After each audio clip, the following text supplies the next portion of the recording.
¿Alguna vez nos paramos a pensar en la energía que usamos a cada instante? Es increíble. Cada día nuestro cuerpo genera una cantidad de energía de ATP que es casi como nuestro propio peso. Imagínate. Es una locura que pasa ahí, adentro, silenciosamente. Hoy vamos a hacer una exploración profunda de esas estructuras chiquititas pero superpoderosas, las mitocondrias.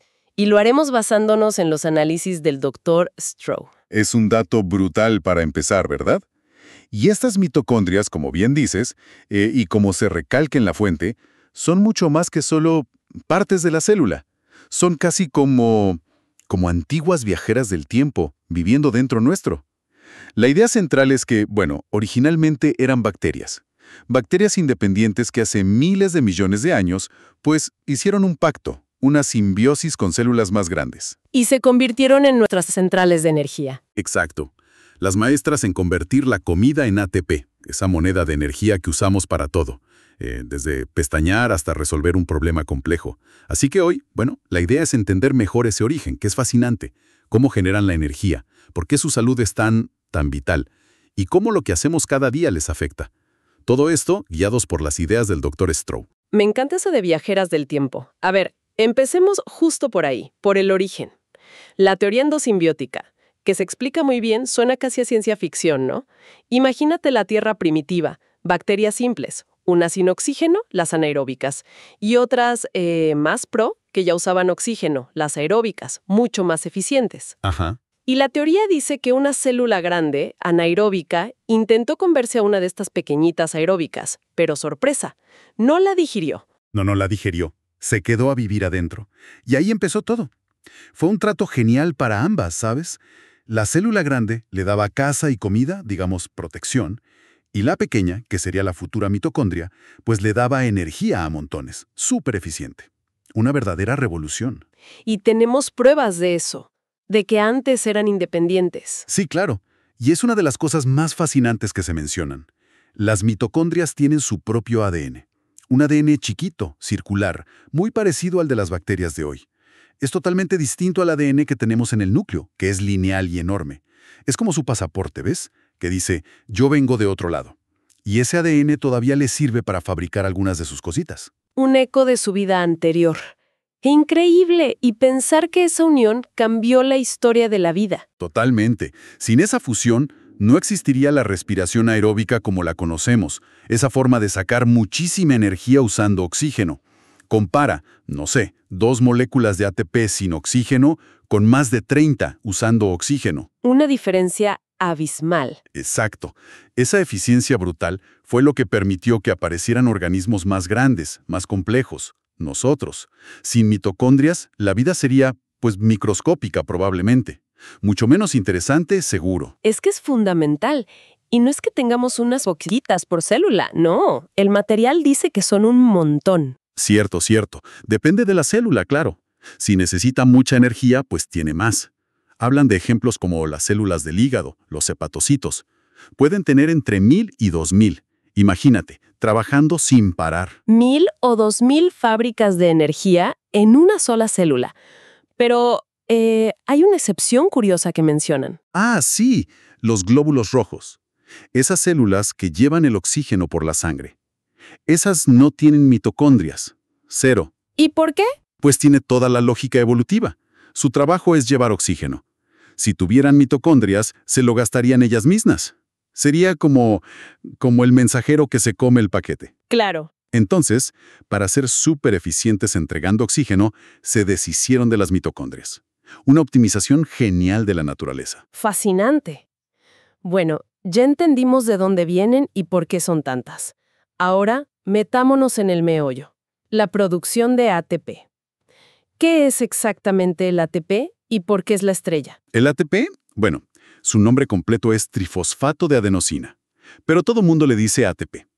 Se le llama la moneda energética universal. Es como el único tipo de dinero que la célula acepta para pagar cualquier trabajo. Cualquier trabajo. Cualquiera.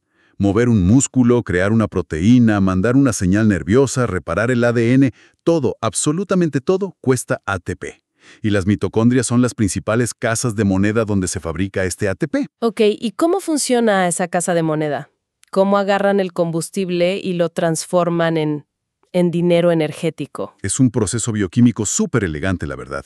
Básicamente, toman el combustible que viene de la comida, principalmente los ácidos grasos, de las grasas, y la glucosa, de los carbohidratos, y lo combinan con el oxígeno que respiramos, adentro de la mitocondria, claro. Y ahí adentro pasan cosas complejas, ¿no?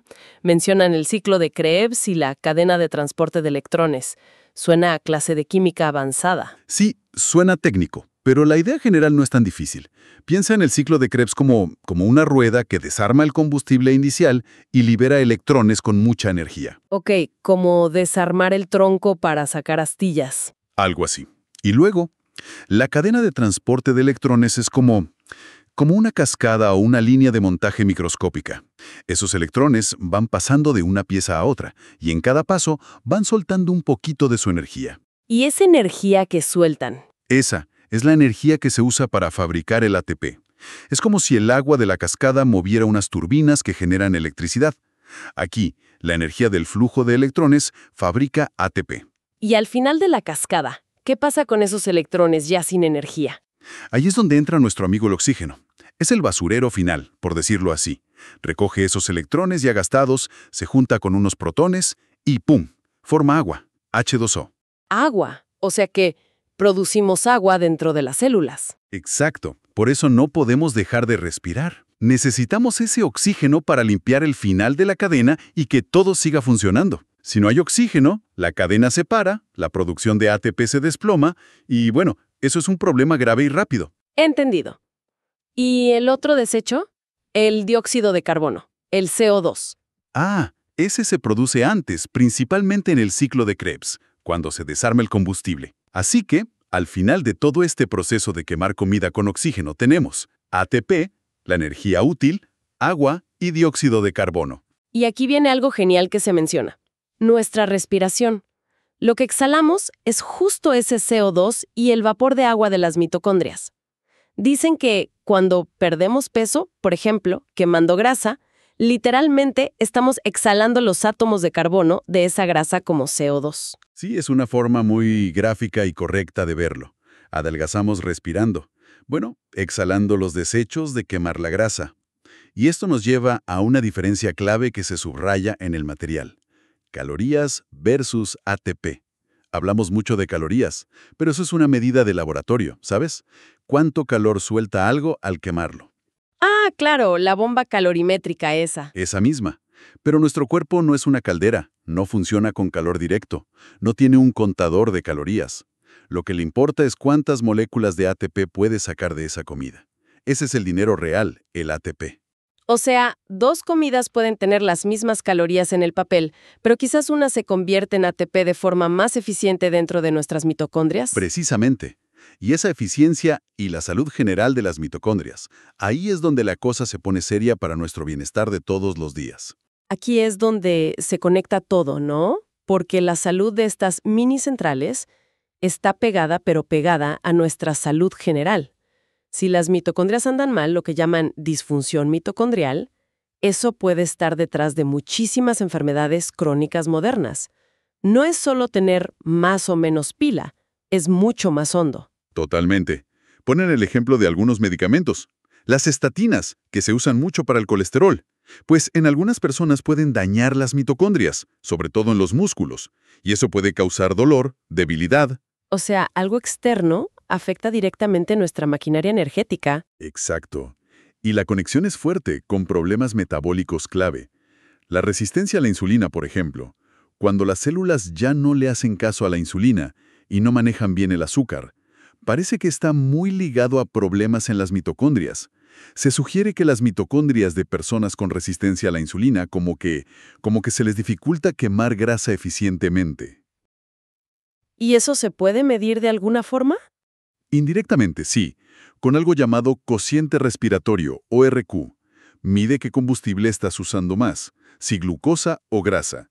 Mide cuánto CO2 produces versus cuánto O2 consumes.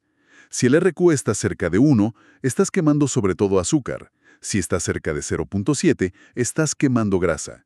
Y lo interesante, según indican, es que la gente con obesidad o resistencia a la insulina a menudo tiene un RQ más alto en reposo, como si sus motores estuvieran atorados en modo quemar azúcar y les costara cambiar a quemar grasa. Qué interesante. Y esto nos lleva a otra idea aún más, más fuerte que se menciona en el análisis del doctor Thomas Seyfried. La idea del cáncer no solo como algo genético, sino como una enfermedad del metabolismo, originada en un daño a las mitocondrias. Sí, es una perspectiva que complementa o incluso reta la visión tradicional que se enfoca solo en mutaciones del ADN del núcleo. La hipótesis es que el primer golpe podría ser a la capacidad de la mitocondria de respirar, de usar oxígeno para generar energía.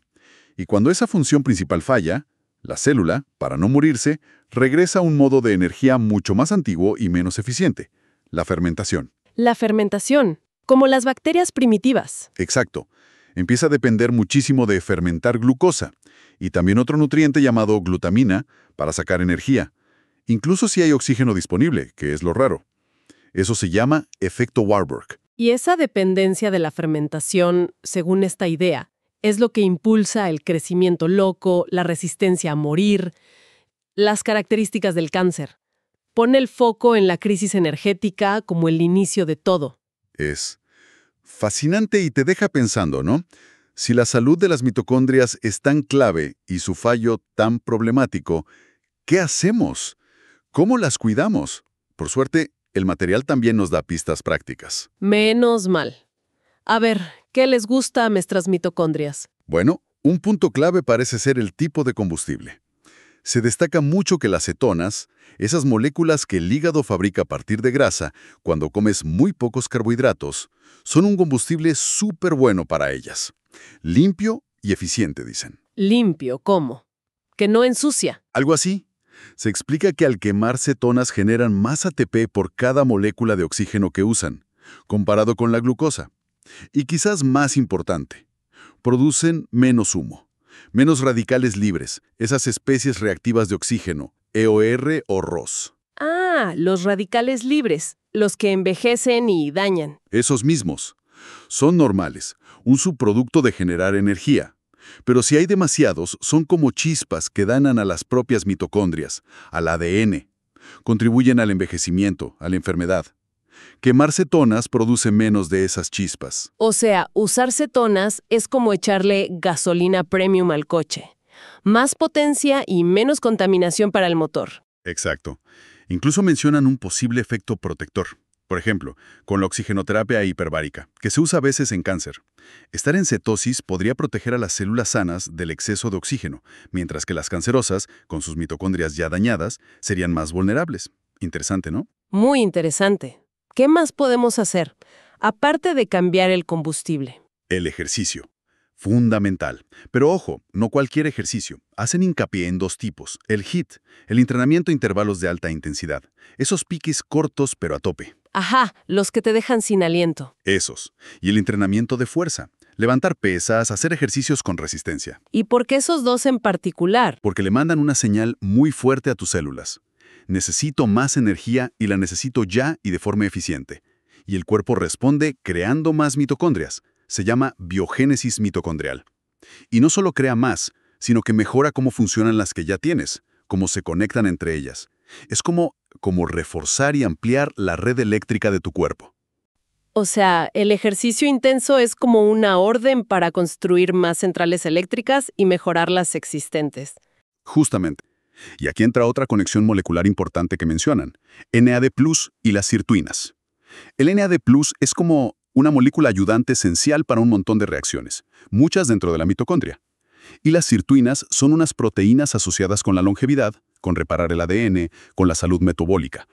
Pero necesitan NAD+ para funcionar. Son como el equipo de mantenimiento, y el NAD+ es su herramienta o su energía. ¿Y cómo se relaciona esto con la comida y el ejercicio? Parece que tener buenos niveles de NAD+ es clave para que las mitocondrias y las sirtuinas hagan bien su trabajo. Y resulta que quemar glucosa gasta más NAD+ que quemar cetonas. Ah, o sea que la dieta cetogénica podría ayudar a ahorrar NAD+. Podría ser una ventaja. Y el ejercicio, sobre todo el de fuerza y el HIIT, también parece que ayuda a producir y reciclar NAD+. Así que mira cómo se conecta todo. Combustible y ejercicio influyendo en esta molécula clave para la energía y la longevidad. Y falta algo más, ¿no? Algo general. Sí, la inflamación crónica. Evitarla. Esa inflamación de bajo grado, que anda por ahí en el cuerpo por la mala dieta, el estrés crónico, dormir mal, es malísima para las mitocondrias. Las daña directamente. Es como intentar que una fábrica funcione bien en medio de un ambiente súper corrosivo. Pues no, todo se estropea antes. Hemos ido desde bacterias antiguas hasta el estrés de hoy. Todo conectado, por estas cositas. Sí, ha sido un viaje. Hagamos un resumen rápido, las ideas clave de este análisis. Primero, las mitocondrias no son solo piezas, son socias ancestrales vitales para nuestra energía. Sin ellas no estaríamos aquí como somos. De acuerdo. Segundo, su salud es la base de nuestra salud. Si ellas fallan, podemos tener desde fatiga hasta enfermedades metabólicas graves, problemas neurodegenerativos y quizás hasta cáncer, como sugiere la teoría de Seyfried. Y tercero, y esto es lo que nos da poder, lo que hacemos importa. Y mucho. ¿Qué comemos? Si priorizamos grasas buenas, si usamos cetonas, cómo nos movemos con intensidad, con fuerza, cómo manejamos el estrés, la inflamación. Todo eso les pega directamente a nuestras billones de mitocondrias. Exacto. Tenemos mucho que decir en cómo funcionan nuestras centrales energéticas. Para terminar, una reflexión que surge de todo esto. Si de verdad asimilamos que llevamos dentro billones de descendientes de bacterias con su propio ADN, que son la clave de nuestra energía y salud, y que si ellas sufren, nosotros sufrimos, ¿cambiaría eso cómo nos vemos? ¿Podríamos empezar a pensarnos menos como una máquina y más como un ecosistema? Una comunidad celular que depende totalmente de estas socias internas. Es una perspectiva potente, sí. Reconocer esa interdependencia tan profunda, esa ecología interior, quizás nos llevaría a cuidarnos de una forma más respetuosa, más consciente y al final más efectiva. Sin duda, es un campo increíble y apenas estamos empezando a rascar la superficie de lo que significa tener estas antiguas viajeras del tiempo dentro de nosotros.